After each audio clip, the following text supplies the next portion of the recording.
सुप्रभात। क्लास कक्षा 9वीं के बच्चों का मेरे संग की ओर से पाठ के अगले पाठ में स्वागत है। इसके पहले मैं पढ़ा चुकी हूँ मेरे संग की ओर से। जो कुछ पॉइंट बचा हुआ है उन बिंदुओं पर मैं आज चर्चा करूंगी। बच्चे ध्यान से सुनोगे। कृतिका पाठ से आपका 3 लेसन आएगा। कृतिका बुक से आपका 3 लेसन आने वाला है। कृतिका से 3 पाठ पढ़ने का है। एक है मेरे संग की औरतें, दूसरा है रीढ़ की हड्डी, तीसरा है माटी वाली। ये 3 पाठ आपको पढ़ना है और 2 पाठ जो है वो नहीं पढ़ना है। ठीक है, तो ध्यान से सुनोगे बच्चे। तो कल हम पढ़ा चुके थे मेरे संग की औरतें, जो मृदुला गर्ग द्वारा लिखी गई है। यह एक संस्मरण है। बचपन से लेकर बात तक के वे अपने समय के स्त्रियों के बारे में, अपने परिवार की महिलाओं के बारे में बातें की हैं, लिखी हैं और बतलाई हैं। तो देखोगे सबसे पहले उन्होंने क्या दिखाया था? लेखिका की स्वतंत्रता प्रिय नानी। नानी पर्दानसी थी, परंपरावादी थी, अनपढ़ भी थी, घर से बाहर नहीं निकलती थी, पर पुरुषों के सामने नहीं होती थी। और उनके उनके पति जो थे वो पूरे अंग्रेज भक्त थे, समझ रहे हो। लेकिन उनका विरोध भी उन्होंने कभी नहीं किया, कभी विरोध नहीं किया। मन में जो स्वतंत्रता का जुनून था वो जिंदगी के अंतिम पड़ाव में दिखाई दिया। जब वह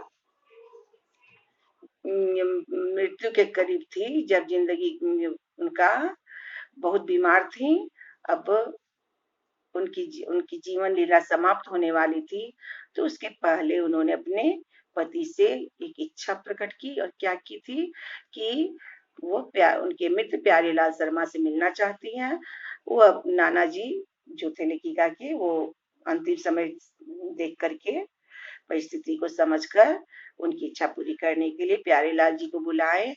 और प्यारेलाल जी से नानी ने जो बात कही वह उनकी स्वतंत्रता के जुनून को दिखाता है।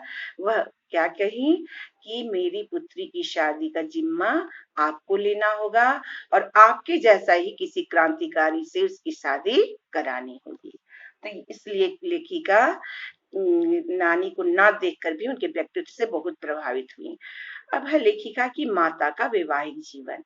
लेखिका अच्छे घर से थी, संपन्न घर की थी, लेकिन शादी जब हुई तो उनके जो पति थे होनहार तो जरूर थे, आईएएस की तैयारी भी किए थे, परीक्षा लेकिन देने के लिए उनको नहीं मिला। क्यों? क्योंकि स्वतंत्रता आंदोलन में भाग लिए थे, इसलिए। तो उस समय तो अंग्रेजों का शासन था, इसलिए उन्हें नहीं मिला। तो घर में जैसी परिस्थिति थी उस अनुसार वो ढल गई थी। खादी का कपड़ा, खादी की साड़ी पहनना पड़ता था। वह बहुत नाजुक थी, साड़ी बहुत मोटी थी, इसलिए रात भर अभ्यास करती थी ताकि दिन में शर्मिंदा ना होना पड़े। इस प्रकार से लेखिका ससुराल में रह रही थी और परंपरागत बहुओं की तरह नहीं रह रही थी कि कामकाज कर रही हूँ, वैसा नहीं करती थी। फिर भी उनका वहां सम्मान था, क्योंकि उनके विचार, उनके चरित्र, उनके गुण इतने अच्छे थे कि घर बाहर हर जगह उन्हें सम्मान मिलता था। क्या था माँ का विशिष्ट व्यवहार? लेखिका की माँ कभी झूठ नहीं बोलती थी। लेखिका की माँ कभी झूठ नहीं बोलती थी, किसी की गोपनीय बातों को दूसरों के समक्ष प्रकट नहीं करती थी। और पढ़ाई में कुछ न कुछ कहानियां, उपन्यास वगैरह वो पढ़ा करती थी। और जब भी बाल लेखिका की माँ आम माँ की तरह नहीं थी, आम माताओं की तरह बच्चों की देखभाल करना, पति के लिए खाना बनाना, ये सब नहीं करती थी। तो नहीं करने के बावजूद उन्हें सम्मान मिलता था। एक उनके परिवार, उनके ससुराल में उनके पिता का रौब चलता था, इसलिए कोई उन्हें कुछ नहीं करता था। और उनके गुण भी इतने विशिष्ट थे जिस कारण उन्हें सम्मान मिलता था। और उनके परिवार में, लेखिका के घर में यह भी देखा गया कि निजता को प्रोत्साहन, किसी की चिट्ठी, किसी भी बहन की चिट्ठी आ गई, किसी का घर में चिट्ठी आ गया घर के सदस्य का, कोई नहीं पूछता था ना खोलता था, जिसके नाम से आया वही उसको खोलता था। फिर है लेखिका की परदादी का रहस्य। लेखिका की परदादी के बारे में मैंने पहले भी तुम्हें बतलाया, इसके पहले पाठ में भी, कि लेखिका की परदादी का ऐसा लगता था गांव में पूरे गांव के लोग जानते थे कि उनकी परदादी का भगवान से बात होता है, सीधा कनेक्शन जुड़ा हुआ है। जो कहती थी वो भगवान से जो भी मन्नतें मांगती थी वह पूरा हो जाता था। लोग कहते थे कि भगवान भी हड़बड़ा जाते थे, अफरा तफरी में आ जाते थे। एक बार उन्होंने क्या किया, लेखिका की माता के लिए उन्होंने क्या मन्नत मांगा भगवान से कि मेरी बहू का पहला बच्चा लड़की ही हो। और भगवान ऐसा अफरा तफरी में आए कि एक क्या, एक करे एक एक एक करके 5 लड़कियां, यानी लेखिका 5 बहन है, 5 लड़कियां भगवान ने धरती पर भेज दिया।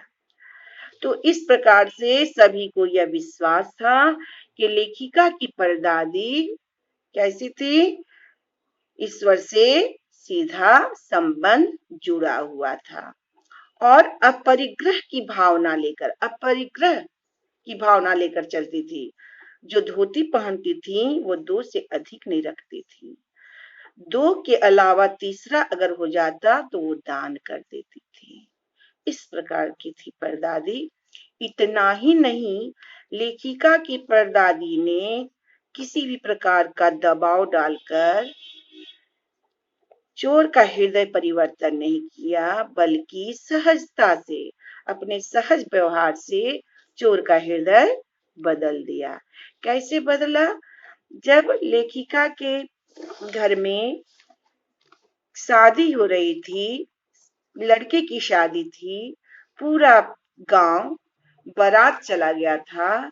तो बारात जाने के बाद रात में एक रतजग्गा रस्म होता है, वह रस्म हो रहा था। और परंपरा से गांव में यह भी चला आ रहा है कि जब चोर को पता चल जाता है किसी की शादी है लड़के की और पूरा गांव बारात गया है, तो वह भी परंपरा अनुसार चोरी करने के लिए निकल पड़ता है, वहां चला जाता है। तो वह भी पूरी तरह से पता लगा करके गया था कि किस कमरे में सेंध लगाया जाए। सेंध मतलब समझते हो, मिट्टी का मकान जो होता है, मिट्टी का जो घर होता है, उसको काट दिया जाता है, दीवार को बीच से काट करके रात में। तो वह जब काट करके ऐसा उस कमरे की तरफ काट रहा था, काट कर अंदर गया जिसमें कि कोई नहीं होगा, लेकिन उसे क्या मालूम था कि उसी कमरे में परदादी सोई हुई थी। क्योंकि रतजग्गा का रस्म होने के कारण शोर होने से परदादी के आराम में बाधा ना पहुंचे, उनकी नींद ना टूट जाए, इसलिए उनका कमरा बदल दिया गया था। अब परदादी ने क्या किया, उन्हें प्यास लगी थी, तो उसने आहट सुनकर सोचा घर का कोई सदस्य है, और उन्होंने क्या कहा कि मुझे पानी लाकर पिलाओ। और उसने इस प्रकार की भाषा का प्रयोग किया कि चोर को लगा कि अरे ये तो मुझे देख रही है, कि देखो छानियों ढक के जाए, मुंह ढक के जाना। तो ऐसा लगा कि चोर मुंह ढके हुए है, तो मुंह ढक करके उसको नहीं कि ढक लेना और छान कर लाना, तो उसे लग रहा भांग के बारे में बोल रही है। इस प्रकार से उस कहानी में जैसा है, चोर पर वह फिर बिल्कुल सही बैठ रहा था और उसे लगा कि यह बुढ़िया उसे देख रही है। तो उसने पानी लाया, पानी लाने के बाद वह पिया और परदादी को पिलाया, परदादी ने उसे पीने दिया, वह पकड़ा गया, सब लोग उसे पकड़ लिए। तो परदादी ने दंड देना छोड़कर उससे यह कहा कि अब हम तुम माँ बेटा हुए, तुमने पानी लाके पिलाया और फिर मेरा जूठा पानी तुमने पिया, अब हम तुम माँ बेटा हुए, अब तुम जो चाहो करो, चोरी करो या यहाँ पर खेती करो।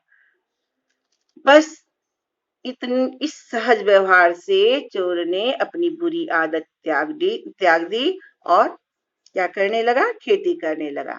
लेखिका उन्हें देखी भी, लेखिका के यहाँ वह काम करता था, लेखिका उन्हें देखी भी है।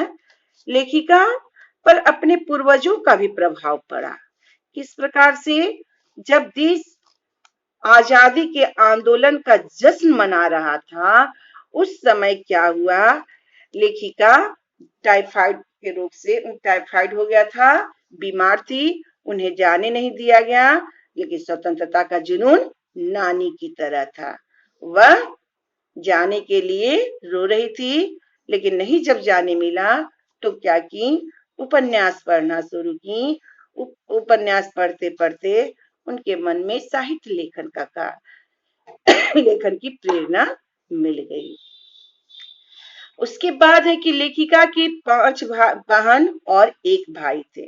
5 बहन में क्या क्या नाम था, एक मंजुला भगत, एक मृदुला गर्ग जो लेखिका है, तीसरा चित्रा, रेणु, अचला, और भाई का नाम था राजीव। मंजुला भी लेखिका लेखन कार्य से जुड़ी थी, मृदुला गर्ग तो थी ही। ये दोनों बहन लेखन कार्य से, साहित्यकार से, साहित्यिक रचना कार्य से नहीं जुड़ी थी। अचला भी लिखती थी, राजी भी लिखता था, ये दोनों अंग्रेजी में लिखा करते थे। तो इस प्रकार ये सब लिखते थे। मृदुला गर्ग को बड़ा बुरा लगता था, उनके ससुराल वाले उनकी रचनाओं को नहीं पढ़ते हैं, लेकिन बाद में उन्हें बहुत अच्छा लगा, अच्छा है नहीं पढ़ते हैं, इसका मुझे लाभ ही मिलता है, नहीं तो आलोचना का शिकार बनना पड़ता। समझ रहे हो। उसी प्रकार से रेणु के चरित्र में भी कुछ अलग सा रूप दिखाई देता है। इनके पूरे परिवार में सभी महिलाएं लीक से हटकर चलने वाली थी, अपने किस्म की थी रेणु भी। जब गर्मी के दिनों में गर्मी से बचाव के लिए स्कूल छुट्टी होने के बाद पिता जब गाड़ी भेज देते थे, तो क्या करती थी रेणु, गाड़ी से नहीं जाती थी, वह बोलती थी इतना ही तो दूरी है, मैं पैदल ही चली जाऊंगी। बिल्कुल सन की किस्म की थी इन लोग, और इसी तरह से पैदल चली आती थी। उसके बाद बीए करने की बात हुई तो बीए भी करने के लिए वो नहीं तैयार हुई। क्यों पढ़ा जाए, उनका कहना यह था। तो पढ़ो, पिता ने समझाया, पढ़ोगी तो अच्छे घर में शादी होगी, पढ़ोगी तो अच्छी नौकरी मिलेगी, फिर भी वह नहीं मानी। अंत में पिता ने दबाव डाला कि तुम्हें बीए की परीक्षा देनी है। तब कहीं जाकर रेणु ने परीक्षा दी। उसी प्रकार चित्रा में भी देखा गया कि चित्रा पढ़ने से ज्यादा पढ़ाने में रुचि लेती थी। फलस्वरूप क्या होता था, उसके परीक्षा में उसके कम अंक आते थे और उनके शागिर्दों के अधिक अंक आ जाते थे। और वह भी देखो किस तरह की सन की थी, एक बार किसी लड़के को देखकर उसने पसंद कर लिया, लड़के को भी मालूम नहीं है, और परिवार वालों के सामने यह घोषणा कर दी कि वह शादी करेगी तो उसी से। अंततः लड़का भी स्वीकार कर लिया, मान लिया, और उसकी शादी उसी लड़के से हुई। तो देख रहे हो ना, सबका चरित्र बिल्कुल अलग अलग है। फिर दृढ़ संकल्पी, सब दृढ़ संकल्पी थे उनके यहाँ। जैसे लेखिका को ही देखो, डालमिया नगर जब उनका स्थानांतरण हुआ, गई थी बिहार में डालमिया नगर, उन्होंने क्या देखा था कि वहां स्त्री और पुरुष, पति और पत्नी दोनों अलग अलग दड़बे में, अलग अलग पंक्ति में बैठकर फिल्म देखते थे, साथ बैठकर फिल्म नहीं देखते थे। बड़ा अटपटा उन्हें लगा। तो इस आधुनिकता के विचारों का उनके आधुनिक विचारों का प्रभाव तब पड़ा जब राहत खोज के लिए लेखिका नाटक करवा रही थी, तो वहां की विवाहित पुरुषों और स्त्रियों को अलग अन्य पुरुषों के साथ स्त्रियों को नाटक में अभिनय करने के लिए तैयार किया, और वो तैयार हो गई। इस प्रकार से वहां पर देखो उनके दृढ़ संकल्प से किस प्रकार से परिवर्तन आया। उसी तरह से कर्नाटक में भी उन्होंने किस प्रकार से विद्यालय निर्माण का कार्य किया, कर्नाटक सरकार से मान्यता भी दिलवाई और वहां के पढ़े बच्चे बाहर जाकर किसी अच्छे विद्यालय में दाखिला भी लेते थे। इस प्रकार से दृढ़ संकल्पी स्वभाव सबका देखने को मिला। बने बनाए लिख पर चलने वाले नहीं, अपनी अलग पहचान बनाने वाले मेरे संग की औरतें पाठ में सबका चरित्र देखने को मिल रहा है। रेणु की जिद, इसका भी किस्सा आप लोगों को हम सुनाए हैं कि बहुत घनघोर बारिश हुई थी रात में। बिजली का तार गिर चुका था, कहीं पोल गिर चुका था, पेड़ गिर चुके थे, पानी से लबालब था, सड़क भरा हुआ था। ऐसे में यह तो सर्वविदित है, सभी जानते हैं कि विद्यालय बंद होगा। सबने उसे जाने से मना भी किया, किंतु रेणु ने बात नहीं मानी। रेणु का कहना, आपको कैसे मालूम कि विद्यालय बंद होगा? किसी ने आपको सूचना दी है? तो कि सूचना की बात तो कोई नहीं बतला पाता, क्योंकि टेलीफोन भी नहीं उस समय, टेलीफोन भी काम करना बंद कर दिया था, इतनी बारिश भी थी। रेणु उस घनघोर बारिश के थमने के बाद विद्यालय जाती है। अपना समय पर, स्कूल का जो निर्धारित समय है, विद्यालय जाती है और वहां गेट पर बंद देखती है ताला, फिर लौट आती है, कोई रास्ते में नहीं, और अकेले ही अपनी धुन में आती है और कहती है, सचमुच अकेलेपन, लेखिका ने यह बात कहा, अकेलेपन का भी एक अलग ही मजा है। यानी स्वतंत्र विचारों वाले, किसी भी प्रकार से किसी के गलत दबाव में ना पड़कर अपने कार्यों को सही ढंग से करने के लिए स्वतंत्र रहने वाले उनके परिवार की सभी लोग थे। देख रहे हो ना, उनकी दादी भी देख रहे हो, बहू के साथ कोई ऐसा शोषण नहीं करती थी, काम नहीं कर रही है तो उसे काम करवाना है, नाराज है, ऐसी बात नहीं। दादी में भी क्या देखा गया? वह कहती है, मेरी बहू ऐसी है, धो पोछो और सीख में रख दो, यानी संभाल कर उसे रखो, मेरी बहू इतनी नाजुक है। तो सबका अपना अपना चरित्र इसमें देखने को मिला है ना। तो ये पूरा पाठ आपको हम पढ़ा चुके थे, प्रश्नोत्तर भी हम बतला दिए थे। देखो, इस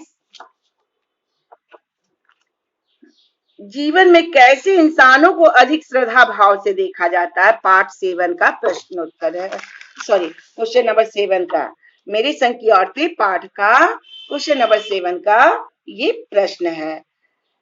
तो इस पाठ के आधार पर यह स्पष्ट होता है कि जो दृढ़ संकल्पी, गलत रूढ़ियों को तोड़ने वाले तथा सबके साथ अच्छा व्यवहार करने वाले होते हैं, वैसे इंसानों को अधिक श्रद्धा भाव से देखा जाता है। लेखिका की परदादी आवश्यकता से अधिक संचय न कर 2 धोतियों से काम चलाती थी तथा परंपरा के विरुद्ध लड़के की बजाय लड़की होने की मन्नत मानी।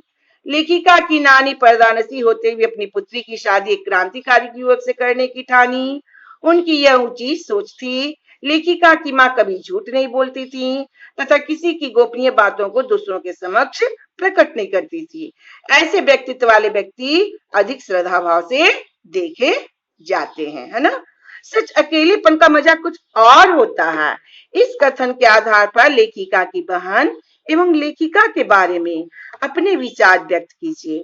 लेखिका और उसकी बहन में अकेले अपने पथ पर चलने का दृढ़ साहस था।